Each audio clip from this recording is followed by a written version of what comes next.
What's up tout le monde? Bonjour et bienvenue à un nouvel épisode du show à Félix. J'espère que ça va bien. It's been a while, right? Donc ça fait très très longtemps qu'on ne s'est pas vu. En fait, c'est mon premier podcast depuis 2024, mais ça fait déjà un bout de temps que j'en faisais plus. Pas en fait parce que il est arrivé plein de choses en fait. J'ai été très occupé, tout ça, mais je ne suis pas ici pour vous donner des excuses. Je suis ici pour vous, vous annoncer une belle nouvelle. Comme vous pouvez voir, je me suis équipé d'un beau studio. Pourquoi? Parce que ça fait près de 4 ans que je fais des podcasts et c'est un format que vous aimez beaucoup parce que ça me permet de passer à travers, de la littérature scientifique, ça me permet de passer à travers aussi une myriade, mon mot préféré, une myriade de sujets connexes et c'est ce qu'on va regarder tout simplement ensemble aujourd'hui. Donc, il va y avoir des podcasts qui vont sortir de façon hebdomadaire, donc à toutes les 2 semaines, un nouveau podcast qui va sortir à tous les lundis. On a fait aussi un compte Instagram qui s'intitule le.show.a.félix. Donc, le show à Félix, vous pouvez voir juste ici. Donc, vous allez pouvoir retrouver des extraits des podcasts. Je vais faire des Q&A sur ce canal-là pour voir parfois, une fois par 2-3 semaines, je vais en faire un pour pouvoir, à tous les exemples, 2 mois, faire un podcast qui va vous poser des questions donc dans un Q&A pour me permettre aussi de répondre aussi à vos questions et à vos interrogations. Donc, c'est ce qu'on va faire aujourd'hui. Mais tout d'abord, le premier sujet de 2024, on commence comme ça. Je vais vous donner, en fait, tout ce que moi, personnellement, j'ai appris en 2023. Donc, 7 trucs santé, fitness, nutrition que j'ai appris en 2024 ou que, je ne veux pas dire appris, ou que j'ai réalisé ou des choses qui m'ont comme un peu... qui sont venus me chercher puis qui m'ont fait peut-être changer aussi mon approche puis changer un peu ma vision de l'entraînement et de tout ça. Donc, aujourd'hui, on passe à travers ces 7 choses-là et ça y va comme suit. Le premier sujet que j'ai appris en 2023, en fait, on va parler du calorie in et du calorie out. Bon, vous le savez, je le répète souvent, pour perdre la graisse, c'est relativement simple. Il faut consommer, dis-je, moins d'énergie qu'on en dépense, right? Mais vous avez beau travailler avec n'importe quel fitness guru sur le web, je vois tellement de choses à passer, puis ça me trigger. Puis à chaque fois, à chaque fois que je parle de ces choses-là qui me trigger, c'est pas pour régler mes comptes, c'est pas pour me plaindre, c'est juste parce que malheureusement, il y a plein de gens qui sont peut-être vous qui m'écoutiez, qui sont un peu comme hey, « ça marche pas mes affaires, j'arrive pas à perdre de poids », puis qui voient des snake oil sellers, c'est comme ça qu'on appelle ça, des vendeurs d'huile de serpent, parce que dans le temps, je pense que c'est dans le Moyen Âge, il y avait des espèces d'arnaqueurs qui vendaient ça, puis qui disaient que l'huile de serpent, supposément, ça avait des vertus. Puis c'était de la sauce, c'était pas vrai. Fait qu'il y a plein de gens, malheureusement, qui essayent de vous vendre du snake oil pour vous faire acheter des choses. Puis malheureusement, c'est souvent des gens qui vont cibler directement des gens qui sont un peu désespérés, qui ne savent pas par où aller et tout ça.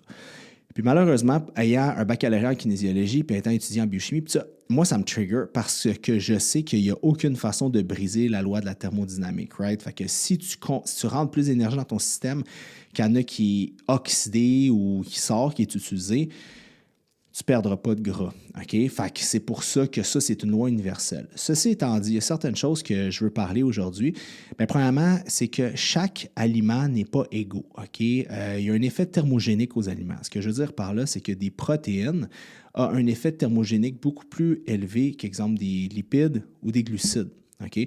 Donc, quand vous consommez, exemple, 100 calories provenant de protéines, ce n'est pas vraiment 100 calories qui va avoir un impact direct sur votre système parce qu'il y a une certaine partie de ces calories-là qui vont être utilisées sur une type de forme d'énergie différente à cause de la digestion. C'est plus difficile.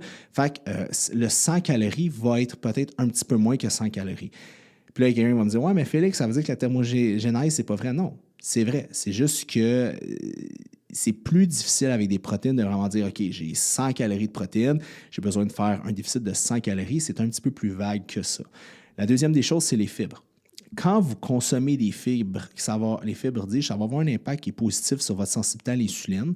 Ça va avoir un impact positif aussi sur votre transit intestinal et tout ça. Et il y a une soustraction à faire. Tu sais, exemple, vous avez des glucides, vous avez 50 grammes de glucides, il y a 10 grammes de fibres. Bien, il y a certaines personnes qui disent, OK, il faut faire 100 moins 10 grammes pour vous donner 90 grammes. Ce n'est pas nécessairement comme ça qu'il faut le faire, mais il faut juste se prendre en ligne de compte qu'un aliment possédant des fibres insolubles, ce qui va arriver, c'est que ça ne va pas avoir le même impact calorique qu'exemple des glucides qui n'a pas de fibres à l'intérieur. Okay?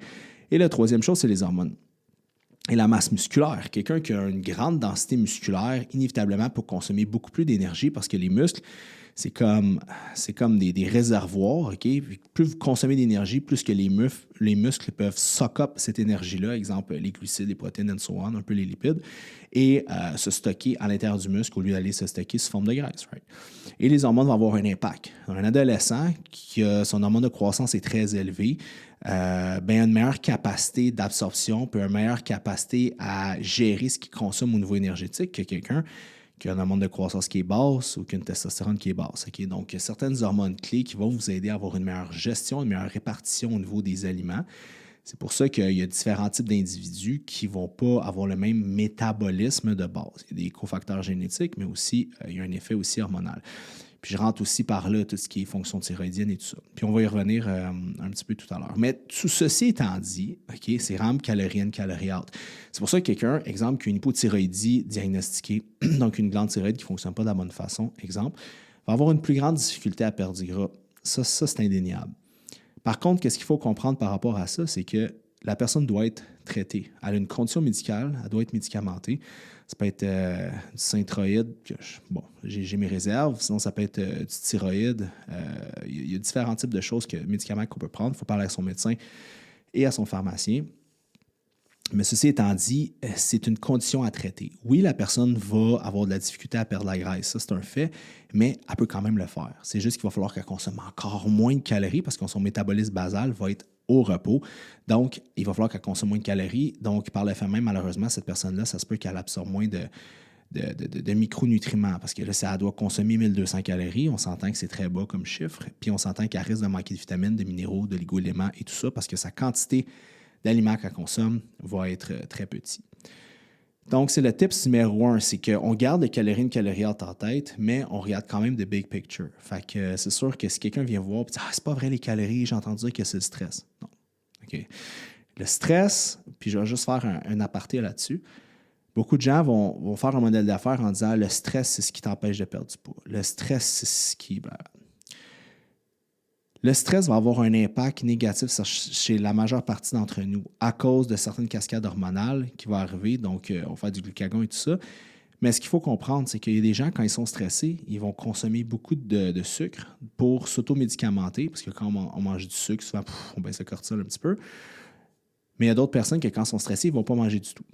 Fait qu'il y a des gens qu'eux, ils vont vivre beaucoup de stress, puis ils vont se dire « Oh my God, ils vont perdre 20 livres. » Est-ce qu'ils vont perdre juste de la graisse? Non. Ils risquent de perdre du gras et du muscle, malheureusement, mais ils vont perdre du poids. Il y en a d'autres qui vont prendre du poids. Fait que le stress, oui, c'est un fléau dans notre société en ce moment, mais c'est pas... si vous êtes stressé, ça se peut que vous perdiez du poids pareil. Là. Je peux vous dire que dans des pays en sous-développement, que les gens l'ont dur, ils ne sont pas gras parce qu'ils sont stressés. Ils ne sont pas obèses parce qu'ils sont stressés. Tu vas dans des pays où est-ce qu'il y a la guerre, tu vas dans des pays où est-ce qu'ils vivent des situations géopolitiques qui sont très tendues, très difficiles, ou qui ont un mauvais accès à l'alimentation ou whatever what, les gens ne sont pas stressés, sont pas obèses. C'est une prémisse qui ne tient pas la route, surtout quand on voit des exemples qui sont concrets en ce moment. Là, okay? Les gens, le stress peut avoir un impact négatif sur la santé mentale, la santé physique, la performance, vous amener à faire aussi des mauvais choix alimentaires. Ça, c'est indéniable. Est-ce que le stress en lui-même crée de la graisse sur votre corps? Ben non, la graisse est créée par de l'énergie. Deuxième point, en 2023, on a vu beaucoup les cold plunge. Les cold plunge ont été super populaires.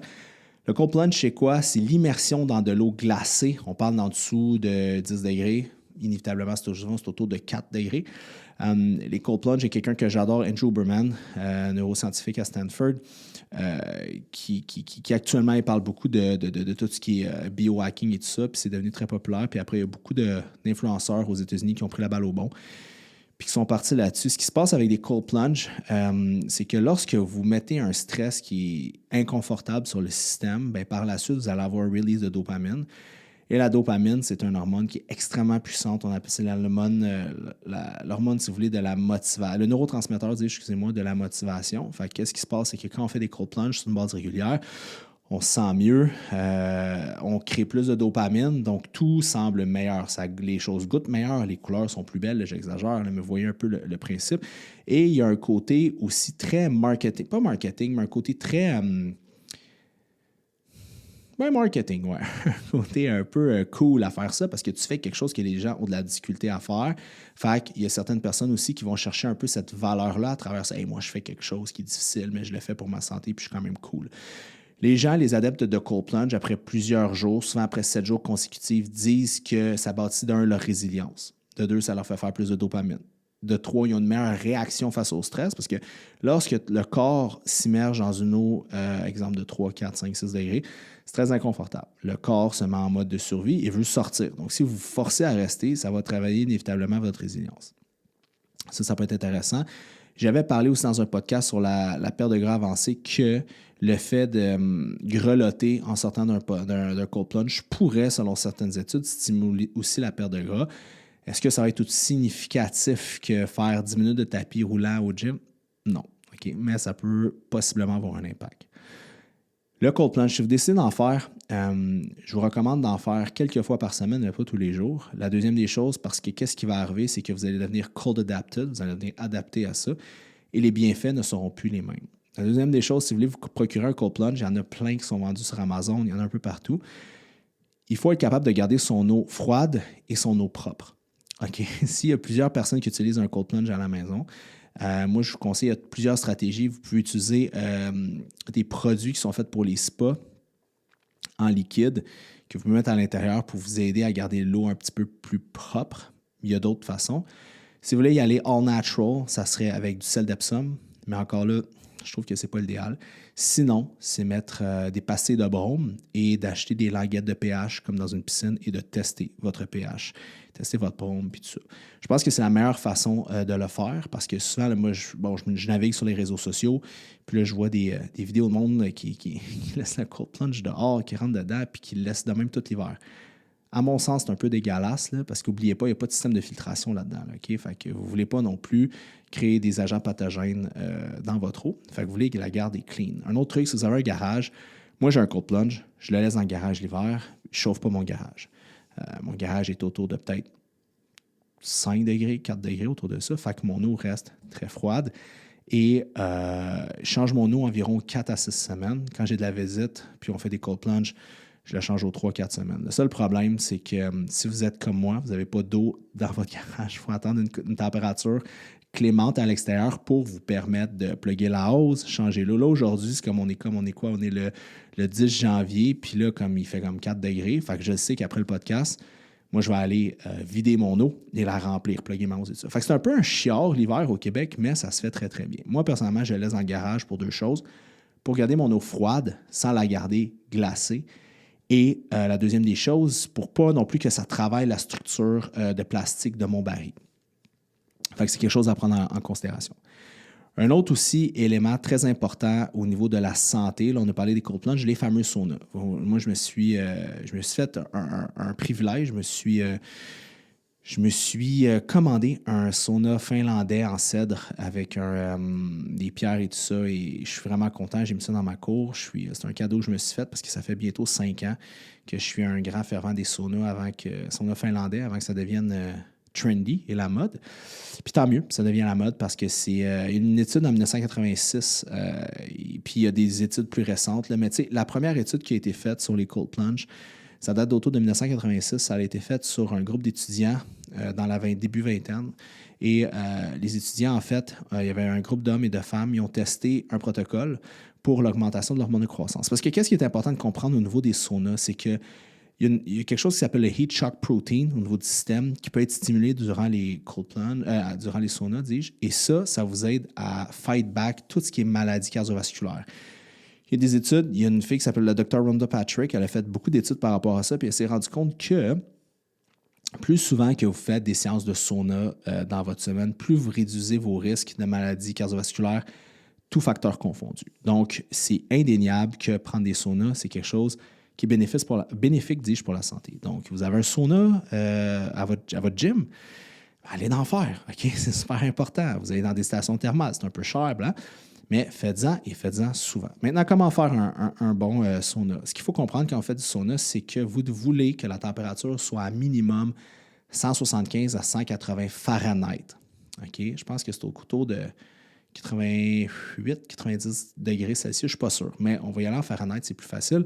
175 à 180 Fahrenheit minimum. Et vous voulez rester un minimum de 10 minutes. Il faut aller jusqu'à 20 minutes si vous voulez. Faites juste attention de bien vous hydrater.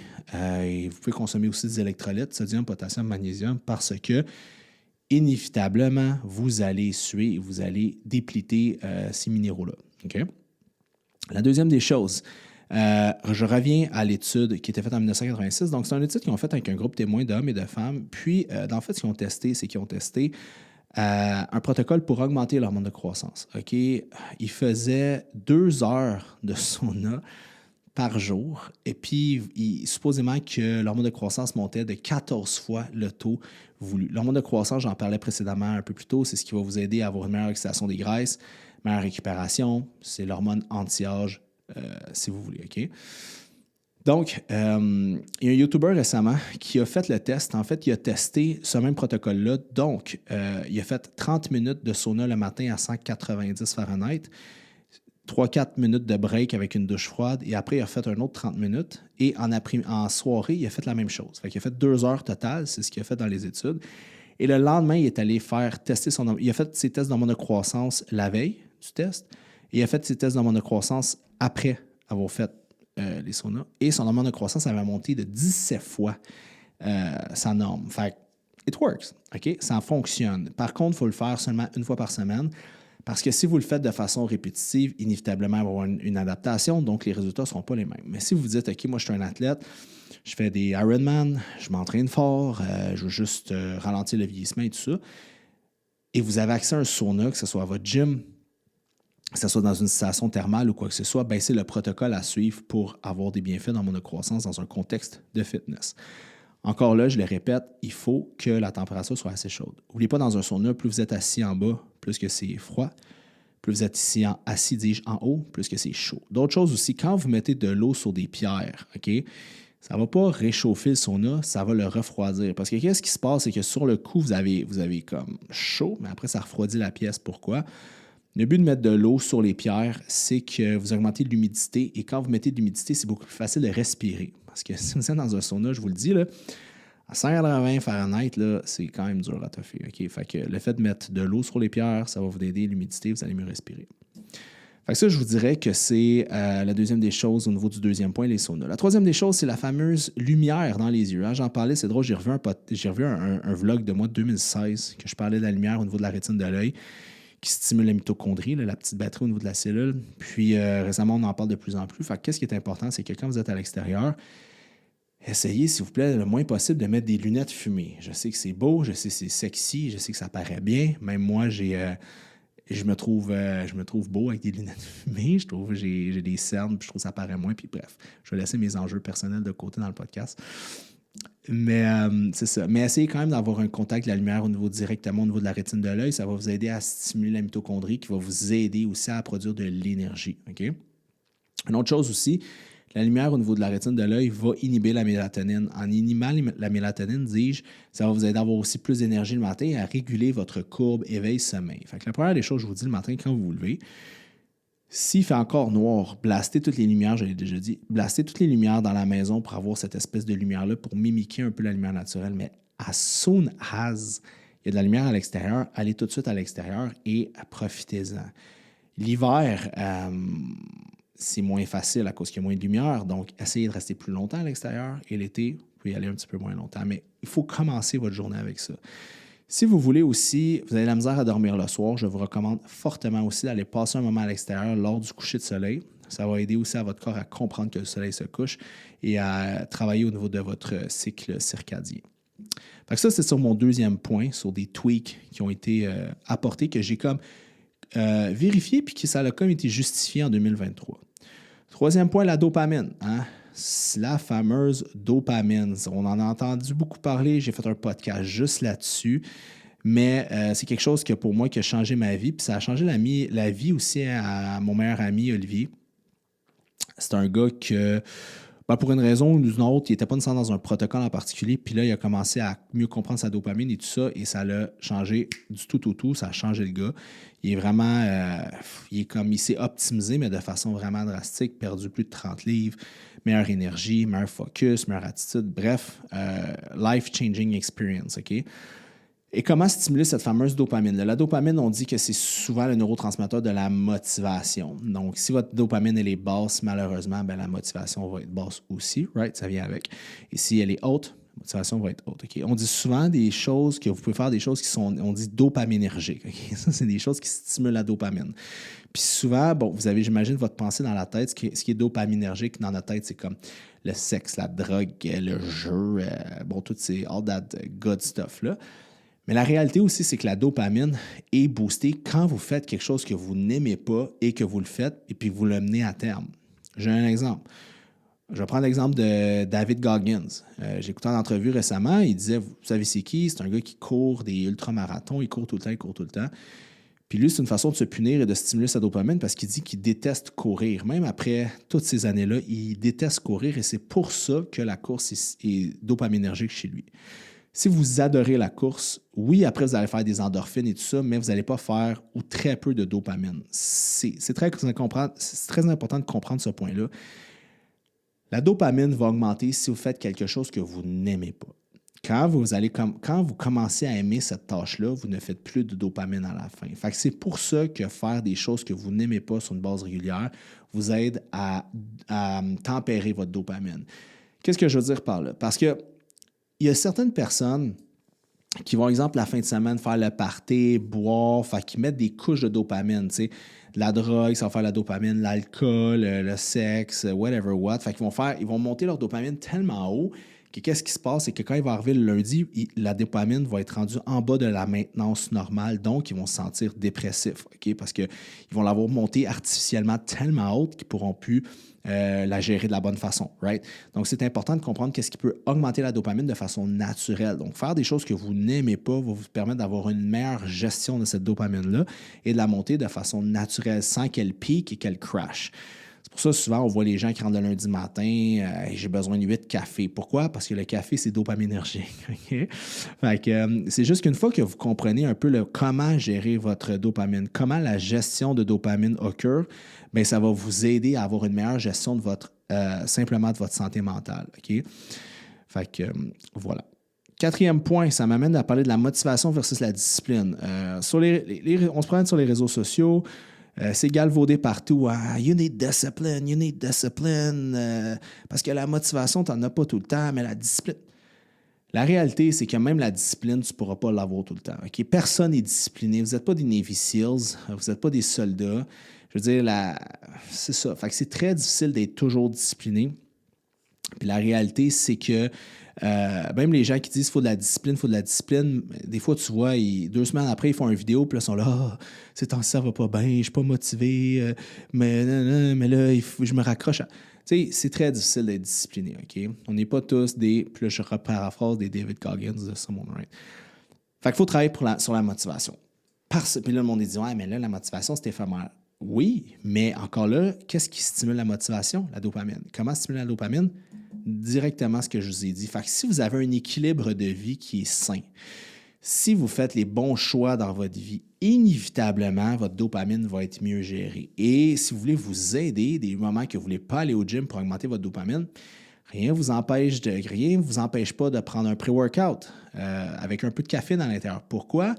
C'est la caféine, c'est dopaminergique. Il y a certaines compagnies aussi qui vont mettre la tyrosine, l'acide aminé, dans leur pré-workout. Pourquoi? La tyrosine, c'est dopaminergique, right? Fait qu'ils vont stimuler la dopamine. Vous pouvez aller chez Shop Santé, vous en procurez un. Mon code, c'est Félix, si vous commandez en ligne, pour avoir 10% sur votre commande. Fait que de façon sporadique, un pré-workout pourrait être quelque chose d'intéressant à utiliser pour vous aider à aller chercher cette motivation-là. Sinon, la musique, c'est très dopaminergique.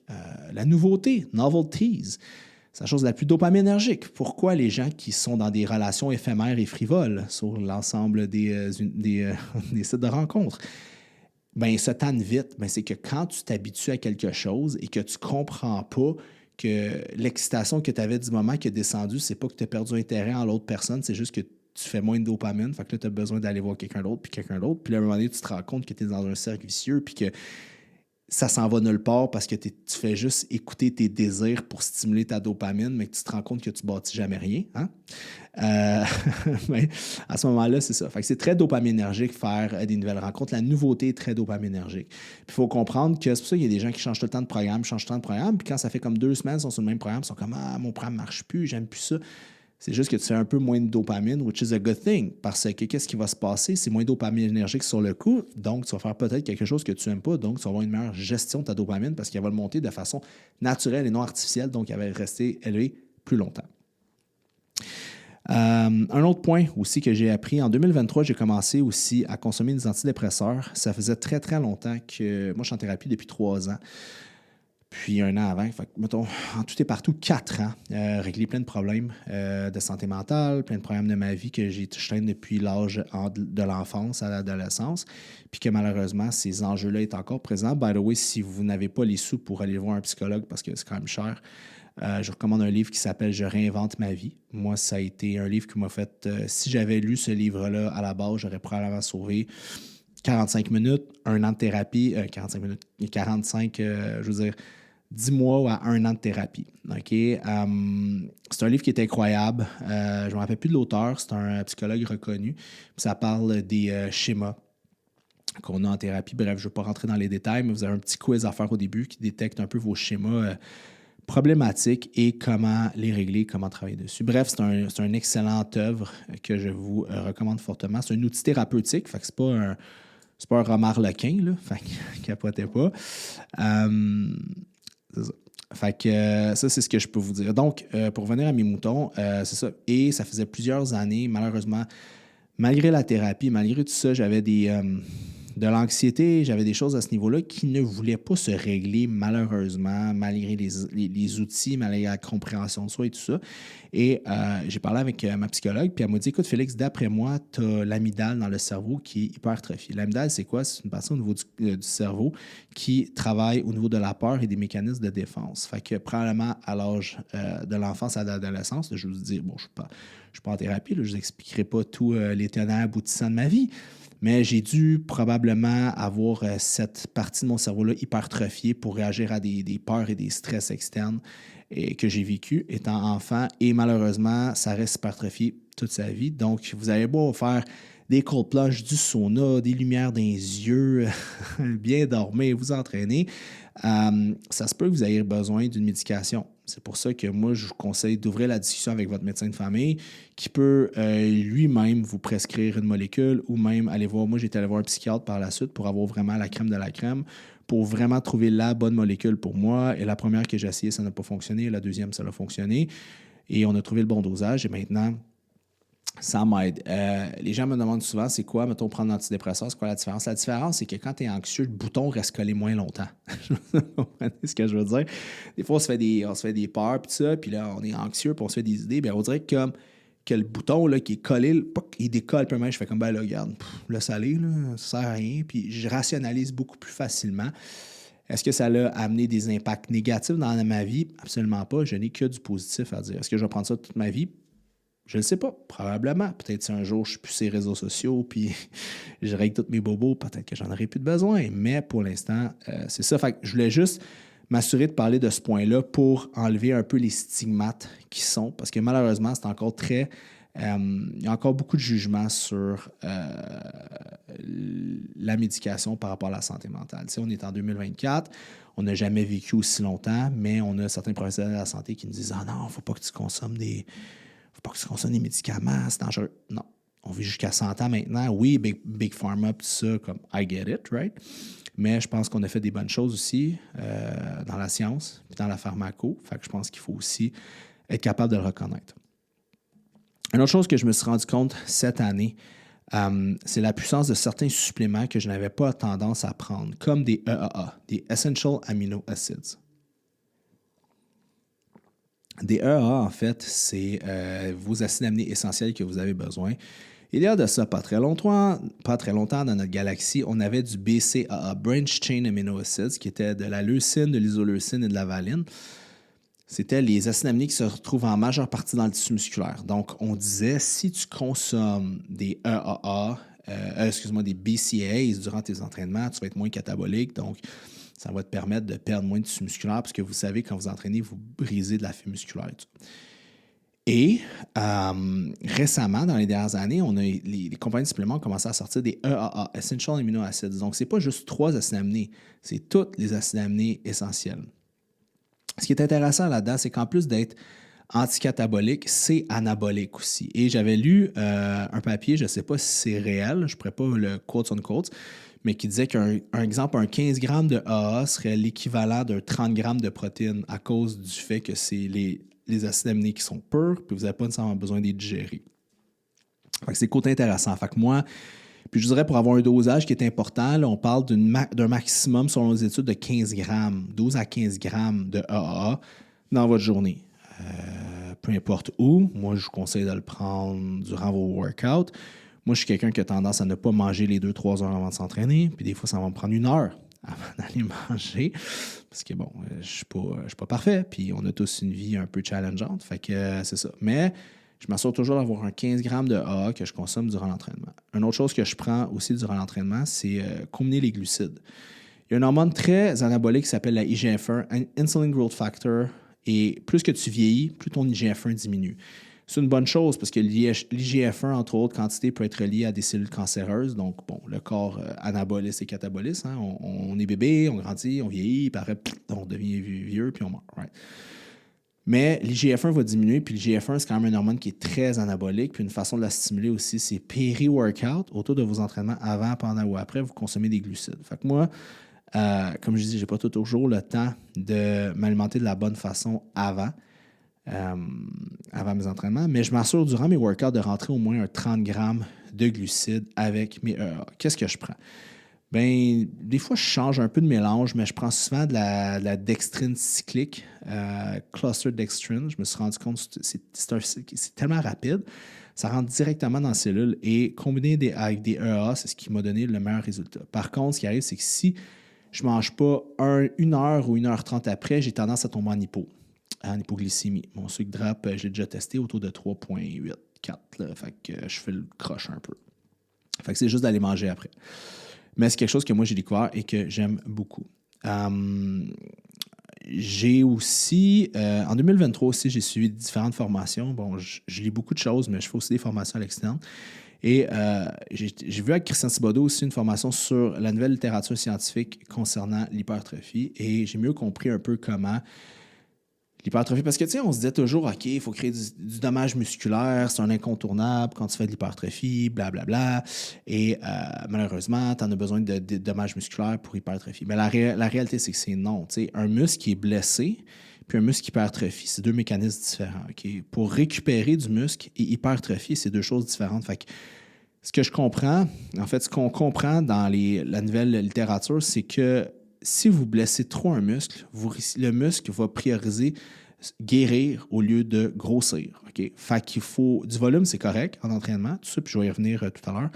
Mais si vous blessez trop votre muscle, bien, vous allez inhiber, malheureusement, la capacité de croître du muscle, d'hypertrophier.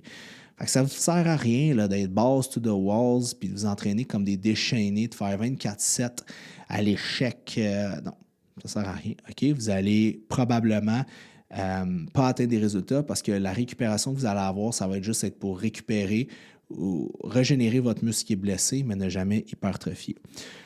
Il y a 3 façons de voir l'hypertrophie. On peut le voir par le volume, donc en faisant de l'accumulation, donc beaucoup de sets, beaucoup de séries, puis jamais trop vous rendre à l'échec. Toujours garder 2-3 reps in reserve, RIR qu'on appelle.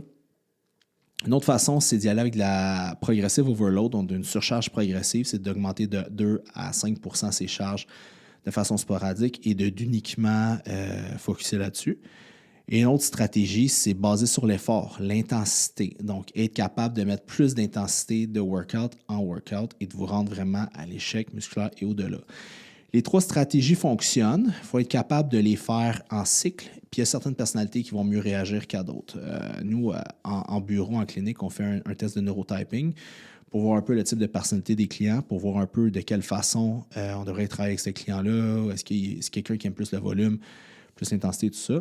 moi, personnellement, mes workouts que je préfère, lorsque j'ai commencé en entraînement, j'étais beaucoup sur le volume. J'aimais ça.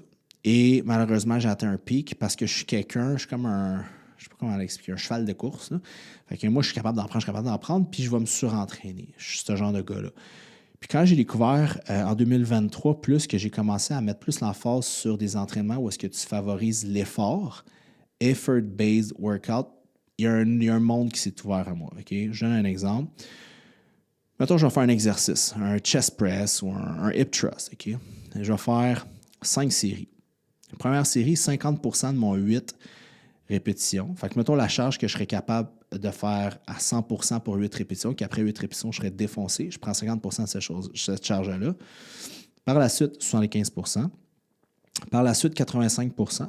Par la suite, 100% de mon 8 RM et je fais 5 à 10 répétitions. Et par la suite, je fais un back offset. Fait qu'en français, c'est quoi? Si la charge que je lève avec mettons, un hip thrust, ma charge maximale, c'est 100 livres, là, je dis n'importe quoi. Mais la première série, c'est juste 50 livres. C'est facile. Coordination intra-intermusculaire, on commence le mouvement, on mime un patron moteur. Bon. Par la suite, 75%. Assez facile encore. Un peu plus de tension, mais pas trop. Ça se fait relativement bien. Par la suite, 85%. Ah, ça se fait bien. Je m'en vais, je fais mes 8 répétitions. Je rush pas, mais les 2 dernières, je suis comme OK, c'est challengeant. Là, après 100%. Fait que là, je me dis qu'à 8 répétitions, je serais mort, puis je me dis j'en fais entre 5 et 10. Et ce qui est intéressant en hypertrophie, là, où est-ce que la beauté elle arrive, c'est quand vous avez vos fibres qui frottent comme ça, là, qui frottent toujours de façon vite. Si vous êtes capable de faire une répétition vite, rapide, il n'y a pas vraiment d'hypertrophie. L'hypertrophie va arriver, là, comme mettons, quand l'ion de calcium va sortir. Fait que qu'est-ce qui se passe, c'est qu'il faut qu'il y ait de la friction. OK? Fait que quand vous faites une répétition, il faut que dans votre tête, vous dites « je vais le plus vite possible », mais ça fait comme il y a comme une friction parce que vous avez de la misère, c'est difficile, c'est là que l'hypertrophie elle arrive. Fait que moi, j'essaie toujours par cette fameuse série-là, qui est la série déterminante de mon exercice, j'essaie toujours d'avoir entre 3 et 4 répétitions où est-ce qu'il y a beaucoup, beaucoup de friction. Par la suite, je prends 2 minutes de pause et je drop, je fais un back offset. Donc, j'enlève les poids et je reviens à 75% de ma charge, qui était la deuxième série. Et je fais le plus de séries possible en explosion jusqu'à ce que je crée 2-3 reps de friction à la fin. Et pour les gros groupes musculaires que je veux développer, je vais faire peut-être 4 exercices avec seulement une grosse série par exercice. Les muscles que je veux maintenir, je vais faire 2 exercices. Et 2 séries efficientes, dont 2 exercices avec une série à 100%. Et les muscles, je me fous un peu. Je vais juste faire un exercice avec une série efficiente.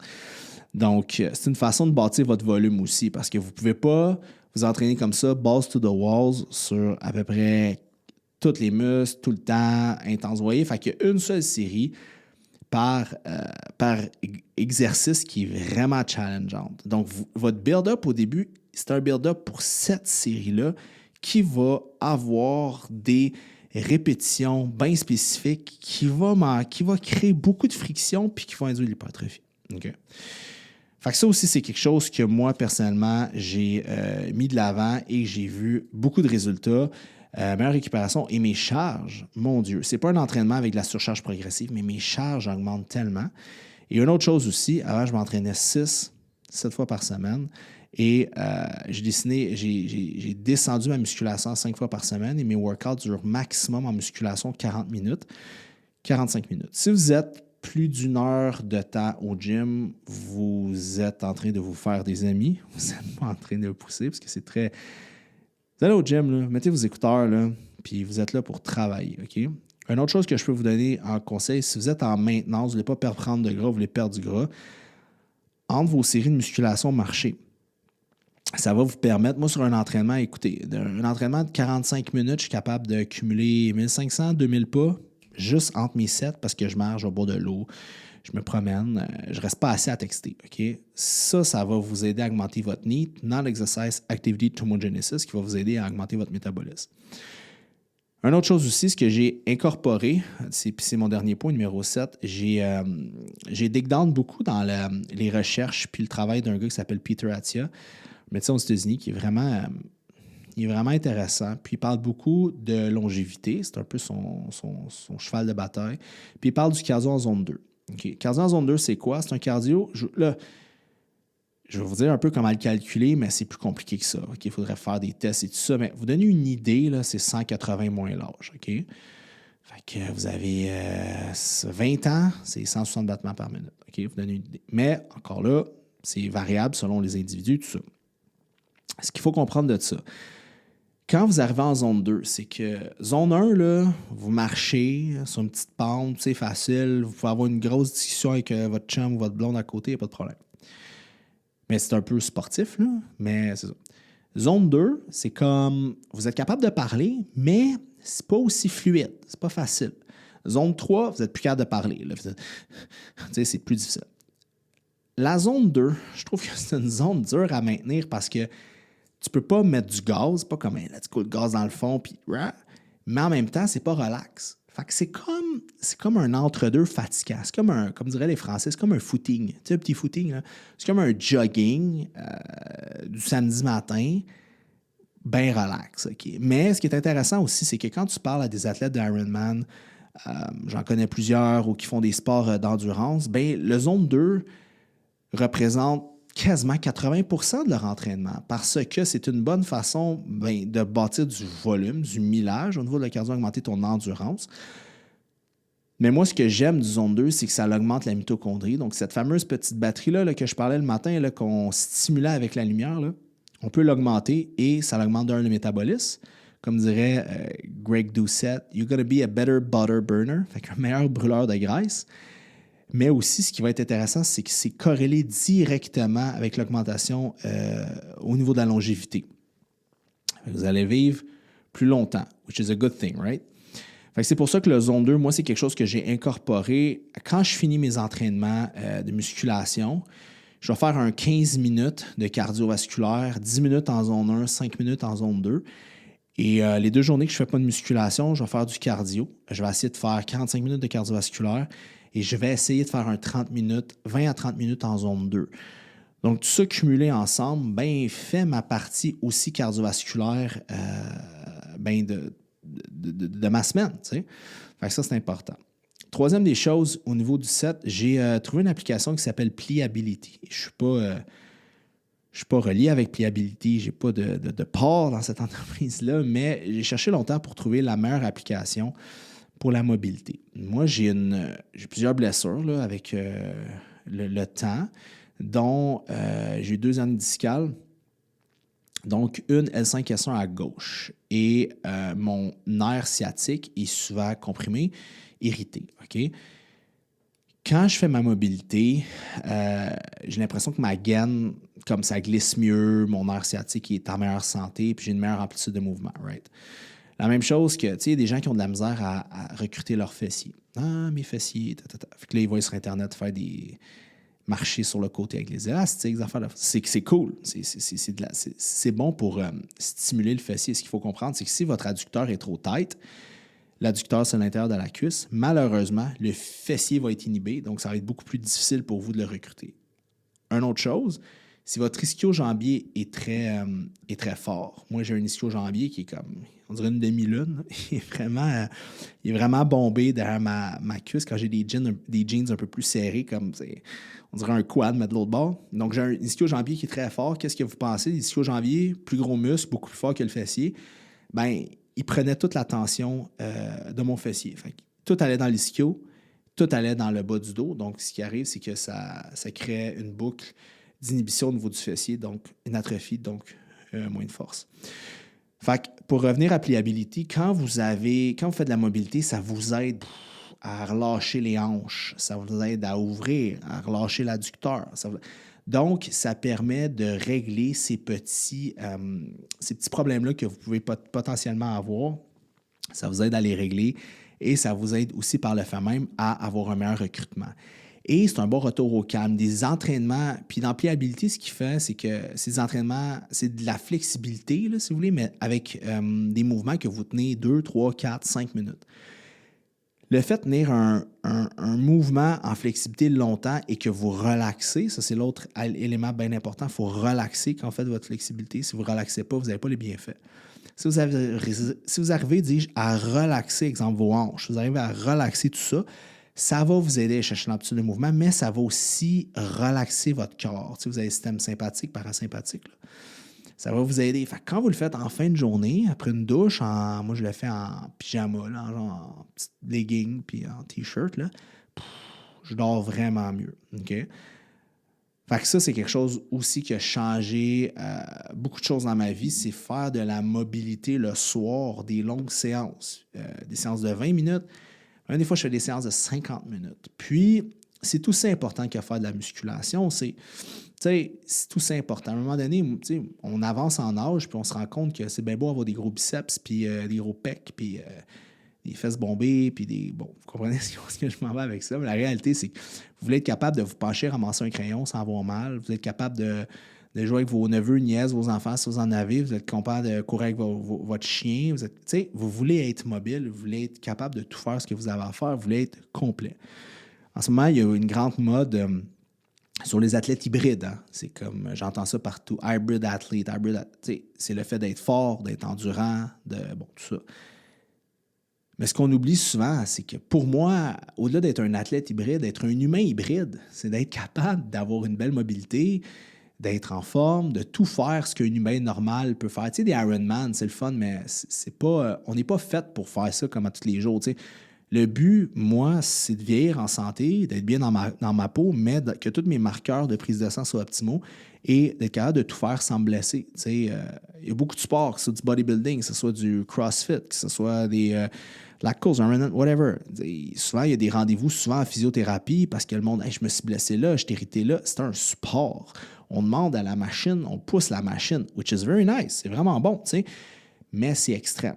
Okay? Fait que vous n'êtes pas obligé de vous rendre là pour être en santé. Vous pouvez en faire beaucoup moins et être en santé quand même, parce que la réalité, c'est quoi la santé? Vous avez une définition, j'ai une définition, puis bon, on peut en discuter, là, mais ça ressemble un petit peu à ça. Fait que voilà, les amis, c'était mon premier podcast de 2024. J'espère que vous avez aimé cette formule et ces 7 points, qu'à mon sens, honnêtement, si vous appliquez tous ces nouveaux points-là que j'ai appris dans la dernière année, ça va bien aller. Vous allez passer une bonne année, je pense. Et ça ressemble un petit peu à ça. Gênez-vous pas si le podcast, vous l'avez apprécié, si vous l'avez écouté sur YouTube, Spotify, Baladeur, Anchor, whatever, ou laissez un petit cœur, un petit j'aime. Ça fait toute la différence. Commentez un des points que vous avez aimé. Commentez quelque chose que vous avez appris. Pour l'algorithme YouTube, c'est génial. Ça nous aide énormément. Moi, ça m'aide en tant que créateur de contenu. Dites-moi comment vous trouvez le layout. Est-ce que vous aimez ça? Est-ce que ça répond à vos attentes, à vos besoins? Donc, sur ce, je vous dis à la prochaine et on se reparle très bientôt. Bye.